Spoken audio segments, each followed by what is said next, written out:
When you first sat down to write the script, what was the biggest challenge writing a script that the character doesn't really speak a lot?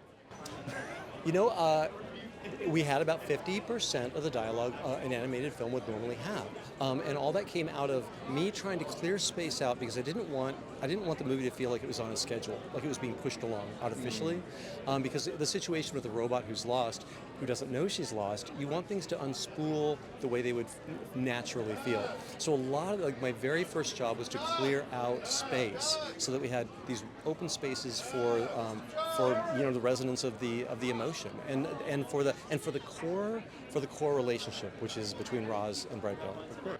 One of the challenges then is when the audience knows something that the character doesn't, is balancing that act. So the audience is like, please catch up. But in this one, it was paced perfectly. How did you approach that, making sure that it wasn't, you know what I mean, that the audience wasn't getting frustrated?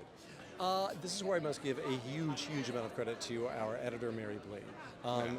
The opening sequence was actually the last sequence that went into production, the one where she walks to the island. It was the hardest one to really nail down. There are certain story pillars, load-bearing pillars that you know have to be there. So, for example, we know that Roz is going to have to run across a goose's nest. That's going to stay. So that goes into production very, very early because we know that's stable. But the hardest one, and Mary told me it was 100 iterations until we found the right one that we could put into production, the opening sequence. So working with Mary, finding that pace is a years-long process. It is her art. All right, so then what was your reaction when the first time you saw it on the big screen with an audience? Oh my gosh, with an audience, a huge thrill. Of course, I was terrified, nervous, but to see them respond was the most rewarding thing in the world. You get to that point where you don't know.